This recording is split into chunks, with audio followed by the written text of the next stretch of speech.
We shall now try to discuss the next step in object-oriented programming, and we slowly start digging our way deeper into the depth of the C++ standard library functions. This week we'll really discuss two very powerful features of C++, and I'm quite convinced that some of you will already have used some of those, but essentially we really make sure that everybody understands them at as deep a level as possible. So the two features we discussed this week are strings, which is a way to store and manipulate groups of characters, and vectors, which is store and manipulate groups of any object. But at the moment it will be largely numbers, but later on we'll see that essentially this is a much more generic, much more powerful method to use to contain, to store material. Okay, let's start with discussing strings, and I'll discuss strings in two different ways. The basic idea of a string is an array of characters, and you'll find it in almost any programming language. Some programming language is actually completely based on strings. But if you think about what a string is, it could be the names of files to read and write data. If you want to parse, analyze text, for example, counting the number of words, if you want to do plagiarism checking. Storing human-readable information in databases, names and addresses, degree courses, and we'll see examples of that later on as well. The historical way to implement strings is by defining, using, and manipulating arrays of characters. This is a bit awkward, but you may still meet codes that use this. But keep in mind there are better ways. Nevertheless, we'll start with what is called the zero-terminated string, which is actually exactly the example of what I've just discussed. So the idea is to use a string as an array of characters. To define a string as an array of characters, you just use an array of type char for character.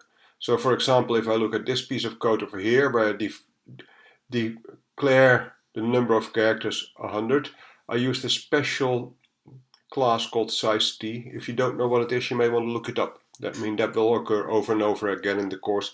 Size t is a very, very important set of definitions in the C++ language. Then I declare an array of that number of characters, so this would contain 100 characters. Or you could also do it in the way I do it over here by just declaring a pointer and then initializing the pointer by doing new. These character arrays are known as null-terminated strings, typically because the last character, and characters are all a byte long, is used for the null characters, which this signifies the end of string, so something that numerically maps to a 0. The null character gets added automatically, and we'll have to look at the space for that character we're going to use. So essentially, every string is one character longer than we think it would be. Okay. Clearly, strings themselves are not that useful unless you can do something with them. And in the C or C++ language, you can do an infinite amount of things with strings. So for the character array-based strings, you include the C string library header, which is called #include sharp bracket C string close sharp bracket. And to define the string, that would then give me access to the str cpy. All of those C string functions have these very unreadable names. So this just is very short for string copy. It's very old-fashioned, only 6 characters. So you can copy this is string 1 to string 1, and you can copy this is string 2 to string 2. You also see the copy algorithm is a little bit weird, and then you can actually also insert those into cout. So that's all perfectly well defined. There's no problem at all we have with doing that. You often may want to compare two strings. Are two strings equal? Well, there's another function called strcmp, compare two strings, and that either is true if the strings are equal and false if they're not equal. No total surprise there. You can join two strings together with string cat for concatenate, which is a common expression to put the two strings behind each other. So you can put a string after the first, with this second after the first. So this gives me this extend string. You can copy and then you can try to see what happens in your code. So essentially there's many things you can do with that. And if you look at an example, I put this in here just to show you the complete example. So this is, you've already seen most of those statements over here. So you can define a literal string as well. You can copy one string to another string. You can output all of those strings, you can compare them, you can do all the other good stuff. Then you can go to the next page, you can join the string together, you can then copy them again and see what happens, and you can see the output over here. If you don't understand what the output is, what it is, you should have a look at it. You also need to check what the length of the strings are. You'll find that essentially the length of the string does not include the 0 character. Okay, the 0 character that's at the end is not included in the length if I use this strlen, which is string length functions. Now there's something profoundly inelegant by using this format over here. I mean, you can see you always need to do everything with functions. It's not done in an arithmetic way, which you'll see, for example, with integers. And why would strings be different from an integers? Well, that's where another way comes in, which I call the C++ way, or it's usually called the string library as part of the standard library, which I find slightly easier to understand. So there's a string data type. String manipulation with string is easier, more powerful. You can grow or shrink when required. And to start using string, you need to include a different header. You just include string where you previously included C-string. For example, you can initialize a string like so. That initializes my first string. Then I can output the string. I can output the length of the object, etc., etc. And you can also print out a character in the string by just addressing it as an array. So a string, this C++ string is not an array, but it can be addressed as an array. So my first string 1 will get the second character. Strings can also be defined from the input stream, and there's not even any need to specify the length of the string in advance. So the simple way to do it is essentially, if I've declared a variable input string, then I can just extract the input string from the input stream and then would immediately define it. So the input string would typically just enter at end of line.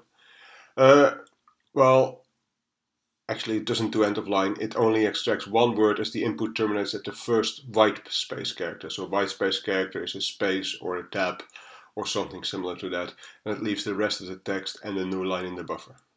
So you also may sometimes want to get the whole sentence rather than just a word, and there's a function called getLine, which is also declared in the string header, which actually gets from, for example in this case, from standard input a whole line of text.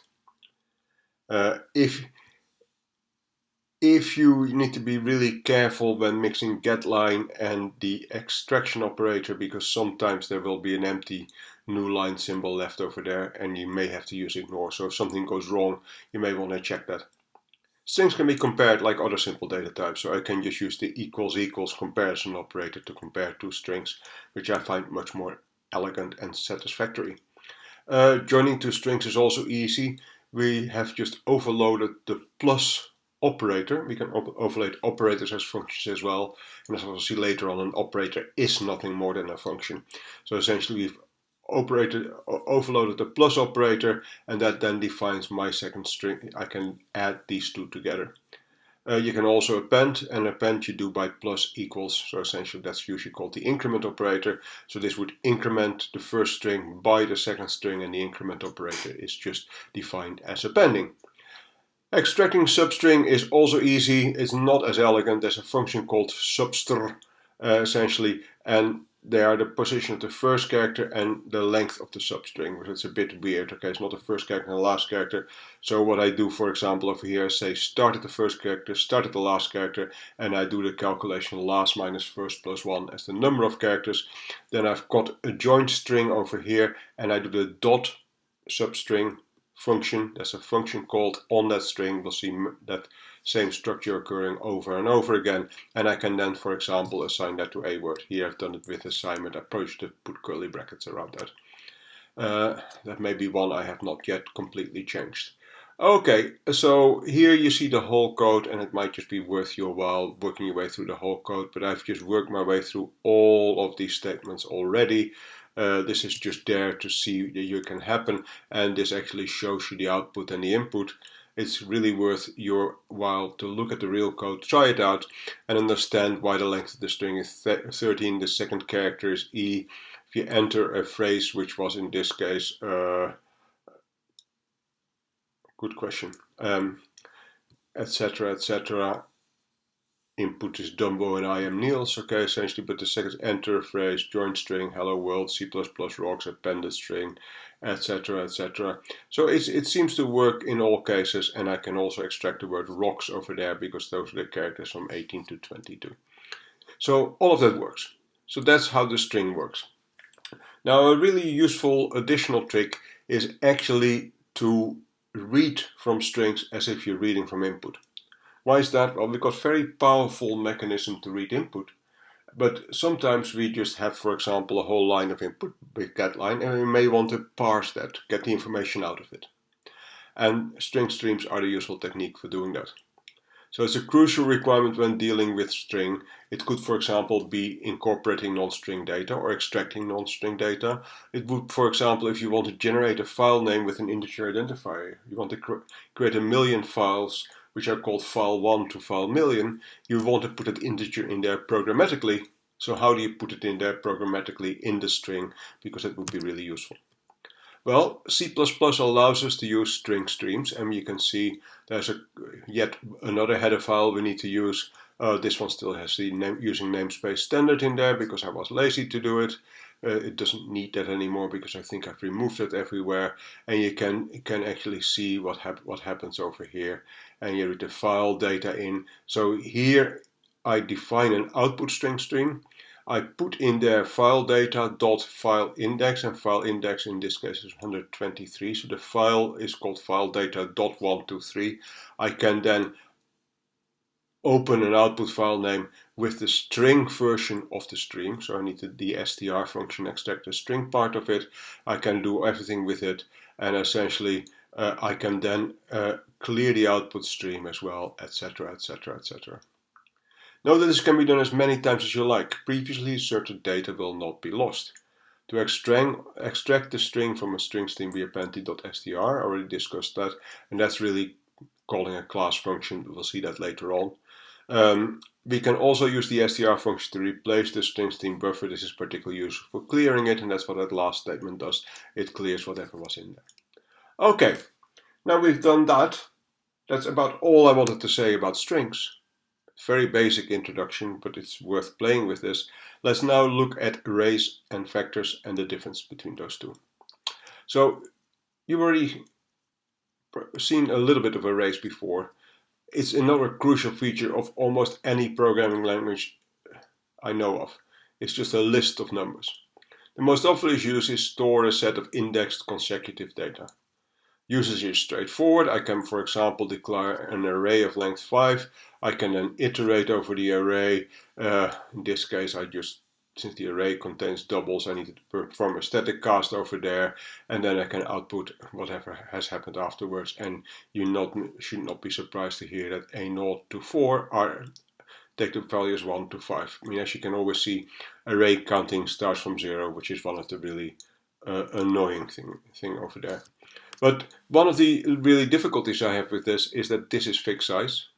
Fixed size is not optimal because suppose I would like to extend it while I'm working with stuff.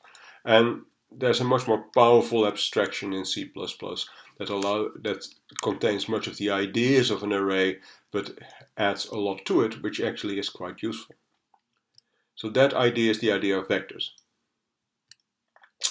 So C++ provides an extension to do this. Now I include vector as a class, and you can see I declare a vector of doubles of length NA, or I can declare an undefined vector of double, or I can declare a vector of double which contains 3 integers which are all 1. Okay, all of those functions are defined in some way. I can define an array, a vector of 3 strings. I can declare a vector of vectors of double, etc., etc., etc. So it's quite interesting and quite complicated. It's a very rich structure. Now, clearly a vector is not a vector, okay? It's much more like an array than what a physicist would call a vector, but they need to come up with another word. And vector was the attractive word they came up with. Okay, that's fine. Let's go on then. There's a number of useful standard functions are part of the vector class. Actually, there's a large number. These are just a couple of them. Empty, which is a Boolean function that tests whether the vector is empty. You often want to know whether there's nothing in there. You can also do it on string, the same function at different type of string. Size, which is an integer function which returns the length of a vector. Pushback, you can add an element at the end of the vector, which extends it. And popback, use this to delete an element at the end of the vector and shrink it. And clear, completely zero out, delete everything in the vector and reset its length to 0. So, very powerful technology indeed. And if I go through an example, for example, these are my same functions I defined before. I can set dd0 to a, which is the first element today, to a. I can then test if not a is empty, then I say a is not empty. If b is empty, then I say b is empty. I can output the sizes of each object. I can use the output of names. I can output from DDs. I can set names, which was, if you look carefully, had a vector of 3 strings. I can set vector of strings as text, right? Each of them contains a string. I can then output the names. I can push back to the vector b, which was an empty vector of doubles, the numbers 1.5, 3, and 4.5. At which point it must have size 3. I can then output all of these numbers, and etc., etc., etc. I can clear b, delete 1, which clearly makes the length 2. I can clear it, which makes it have length 0, and that's worth a check. And that's exactly what happens. B is now empty, size 2. The entries are pushed in, and you may really want to look at this code yourself and play with it a little bit and see that it does what you think it should do. Okay, next. I mean, if you go back to what I've just done, you'll see there's lots of for loops in there with lots of size t's and all kinds of nasty stuff, and I need to work out what the size of the object was. And you can see this was not the most elegant structure I came up with. Some of this is rather specific for one element, it wouldn't work for another type of element. Again, there's a generalization of this iteration over the elements of an array, which is called the idea of defining an iterator. So, rather than using for loops, I really would like you to use iterators. So the idea of an iterator is, for example, I define, and we'll see that this can be done more elegant later on, and at this point it's rather inelegant. I define a standard vector double iterator, double colon, which is vector begin, which is the begin of the vector end, which is clearly the initialized to the end of the vector, and an iterator over the vector, which is a vector iterator. So I define vector iterator is vector begin, vector iterator is less than vector end, plus vector iterator. In principle, I could have declared the vector iterator in the for loop, but that gets a bit long the way I'm doing it at the moment. The way you actually address the content of an iterator is very much like using a pointer. So there's some overlap between what a pointer is and an iterator is. An iterator is a much safer structure than a pointer, but the way you get the information out of there is by using the same dereferencing operator you use for a pointer by putting a multiplication sign in front of an object which dereferences it. So that gives the entry in there, so it gives me the double numbers. Iterators seem more cumbersome. Right? Why would I do something like that if I can just write out I? But they apply more widely than just the vectors. So essentially, the real idea to using iterators is that you use the same structure, the same abstraction for every single form you have. So they are used for some useful functions, and they will also be used for sort and reverse, so essentially which are in the algorithm header. And let's just give you an example over here.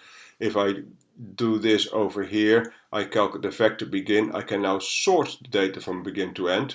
I can then print out the sorted data by just using the same iteration as I did before, and now begin and end have changed. I can also reverse order, right? Essentially you can reverse from vector begin to vector end, which would reverse the whole list. So this same technology, once I've set it up, is very, very powerful and applies to many different structures. So this generalization idea is what underlies the use of iterators. So you really have the same structure everywhere. So let's conclude today's section. What we've done is essentially you may or may not have guessed that vectors and strings are special examples of C++ objects. The reason we use this dot notation for calling functions on them is really important. And you already had met some objects before, cout and cin and file streams. And objects are typically made of two elements, data and their organization, and the operations that can be performed on the objects. For example, calculate the size of a vector. These rules are collected into something which is called a class, and the vector and string classes are predefined as part of the C++ standard library. And in the next lecture, we really will discuss how to write your own classes. So you should slowly not be too unhappy about this. This is actually something that we're going to look at in quite some detail. Okay, well, thank you very much for listening to this.